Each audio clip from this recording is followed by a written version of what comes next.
Om Swastiastu, Rajang Serang Sami, ini pemirsa, sana ikut peserta meeting hari ini, ini Ampuro Dumun yang kena uh, kegiatan mendadak, ini World Health Conference, ini yang tidak bisa diwakili dan harus offline, ini di Ubud pada saat yang sama sedikit yang menyampaikan presentasi Niki lewat video. Nih, guru demun aku rayang ini untuk kekurangan sedikit. Nih, yang sampaikan demun Niki uh, saya share untuk optimize share. Di uh, demun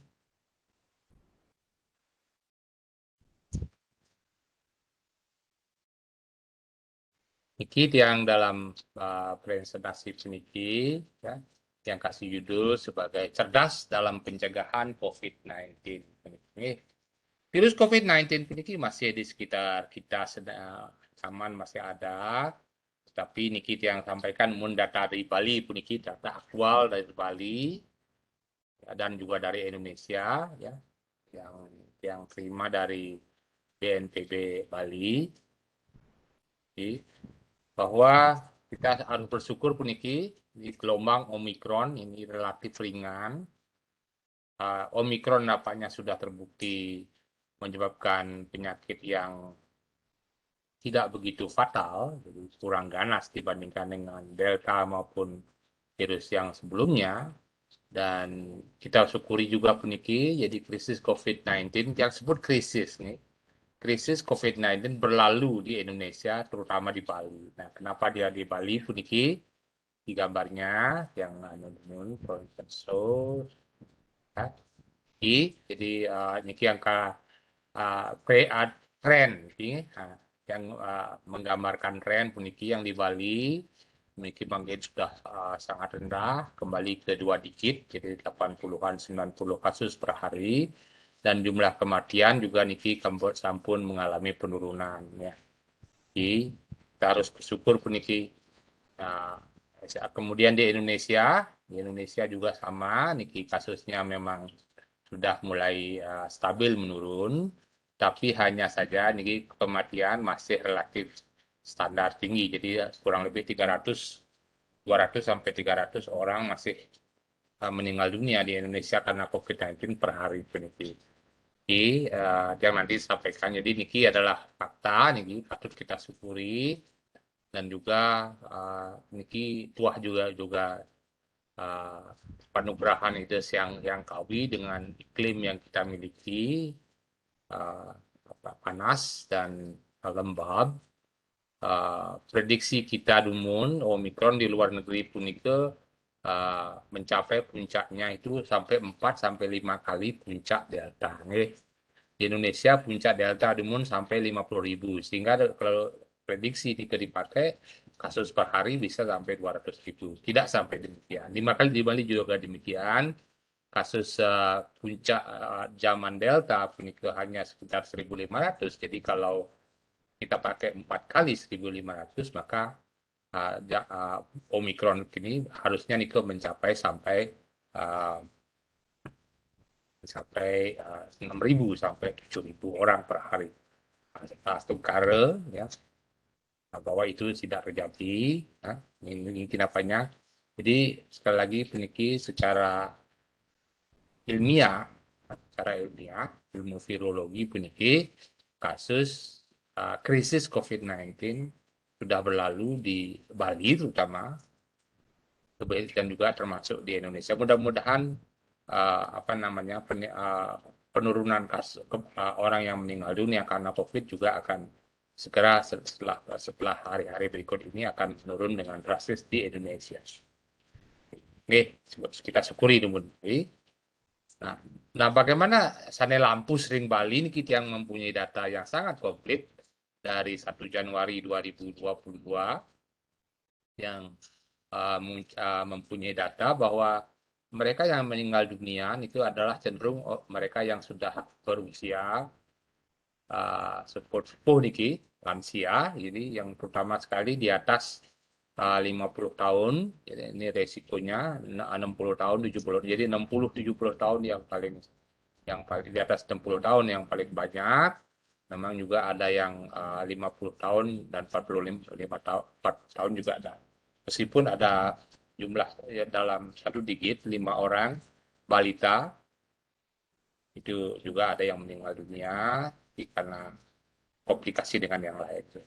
Nah, data yang tersedia Niki, sebagian yang menderita yang meninggal punika adalah mempunyai penyakit penyerta seperti diabetes, kemudian stroke, hipertensi, kemudian juga ada B24 atau apa namanya HIV dan sebagainya. Jadi ini hampir 93% mempunyai penyakit penyerta. Jadi menjadi perhatian mestinya itu dan serang sami untuk mereka yang lansia dan juga mempunyai penyerta. Nah, sejarah vaksin bagi yang lampus ya apa namanya dan apa namanya umumnya 70% belum divaksin. Oke, lansia, kemudian penyakit penyerta, ya, kemudian sejarah vaksinasi belum divaksin. Nah, ini perhatikan ini yang lanang nih, ternyata yang meninggal dunia bulan sejak 1 Januari karena COVID itu 60% pria. Ini menarik sedikit, resiko pada pria itu lebih besar dibandingkan dengan pada wanita. Tapi yang lihat yang paling berisiko 3 penyakit lansia, kemudian penyakit penyerta dan sejarah vaksinasi. Dan ini yang sudah sampaikan kepada pemerintah, nampaknya pemerintah Bali juga sudah mengambil rencana bagaimana memastikan mereka yang lansia itu mempunyai komorbid itu dapat divaksinasi. Karena sekali lagi vaksin bisa menekan risiko masuk rumah sakit dan risiko meninggal dunia. Nah, dalam kesempatan ini yang sampaikan kepada warga, sampaikan mereka yang lansia, mereka yang mempunyai komorbid, itu sebaiknya komorbidnya diatasi.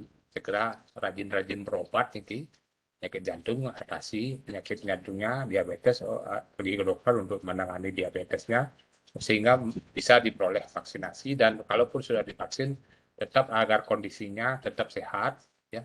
Kalau memang perlu ke dokter lagi ke dokter sehingga nanti kalau tertular ya meskipun sudah divaksin tapi kemudian tertular komorbid atau penyakit penyertanya kumat maka bisa saja terjadi kena COVID.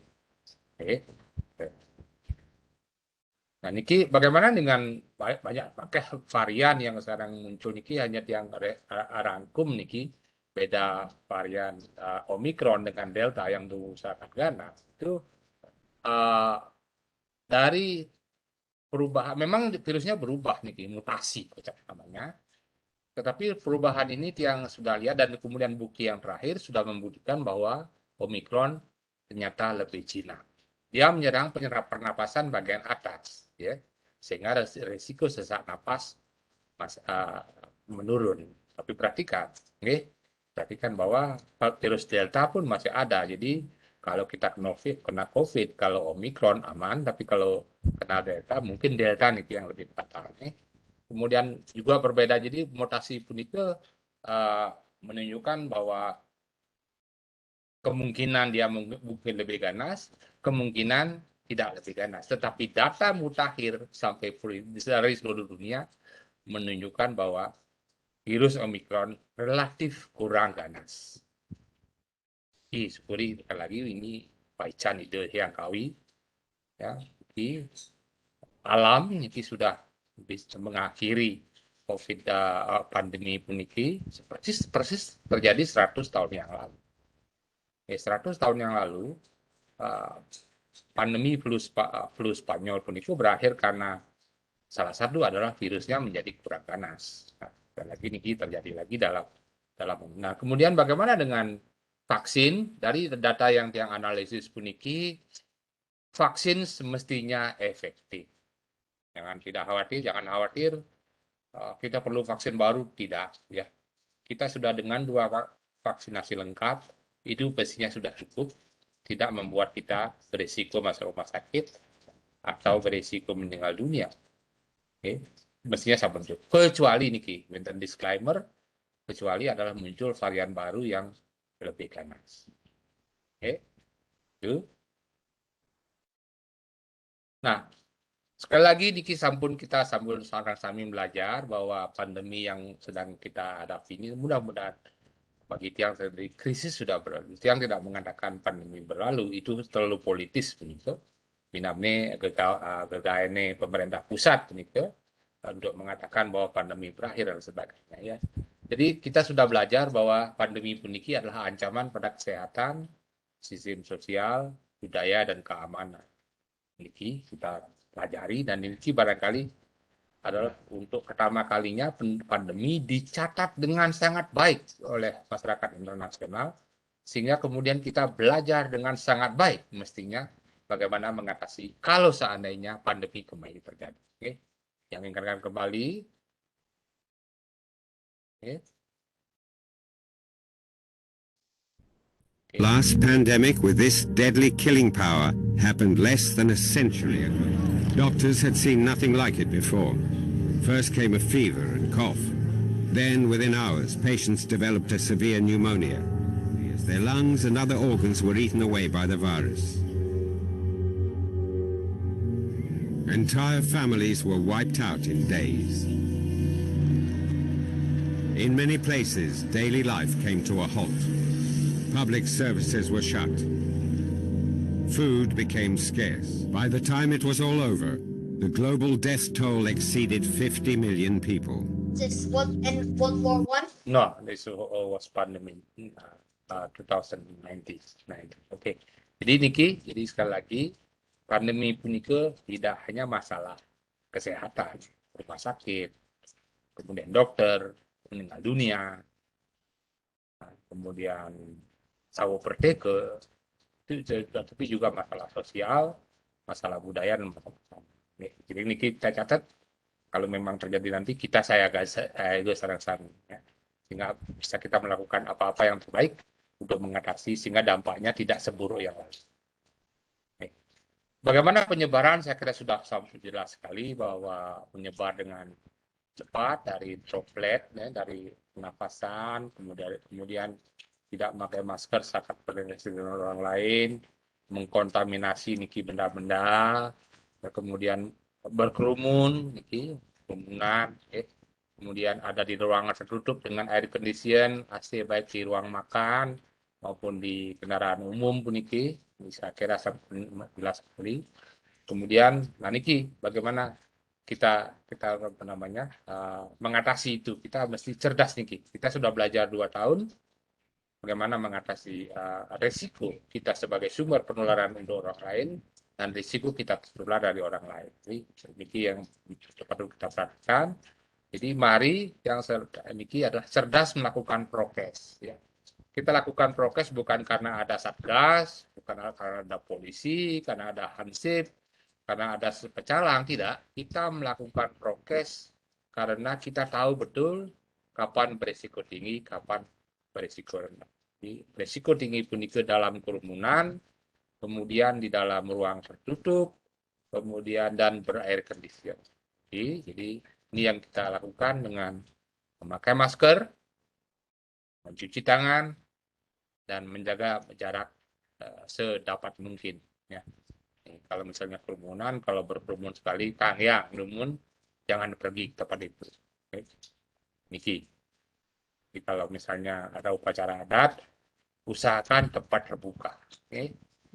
Lapangan, kemudian di bawah pohon, misalnya itu jauh lebih rendah risikonya dibandingkan dengan di dalam kamar, ruang tamu misalnya, yang tertutup sehingga kemudian virus mudah menular dari orang ke orang. Sebagai penutup yang pesan Quran ini, mari bersyukur dan tetap berdoa, mudah-mudahan dampak COVID ini sudah bisa kita atasi. Sekarang pemerintah sudah menerapkan tanpa karantina masuk Bali, pesawat udara tidak perlu lagi swab PCR atau swab antigen, tidak perlu lagi, cukup dengan vaksinasi lengkap. COVID-19 masih ada di sekitar kita, ini harus kita sadari. Genjot vaksinasi kalau bisa semakin banyak semakin baik, semakin tinggi prosentase semakin becik. Vaksin sudah terbukti menekan resiko masuk rumah sakit, menekan risiko meninggal dunia, tetapi memang tidak mampu menekan transmisi komunitas. Meskipun kita divaksin, kita masih bisa tertular dan kita bisa menjadi sumber penularan untuk orang lain. Ini lansia, niki dan mereka yang mempunyai komorbid, niki harus dibantu masyarakat desa. Lansianya mendapat vaksinasi lengkap. Kalau mengalami komorbid, tangani komorbid dan rajin-rajin berobat untuk mereka yang berisiko komorbid, sehingga kalau ada tertular COVID tidak berisiko meninggal dunia. Cerdas prokes, itu yang pesan tiang bahwa kapan kita melakukan prokes yang ketat, kapan kemudian sedikit longgar, itu bisa kita yang memutuskan, bukan karena satgas, bukan karena gubernur, bukan karena bupati, bukan karena polisi. Kita tahu betul kapan memiliki beresiko, kapan ini kurang.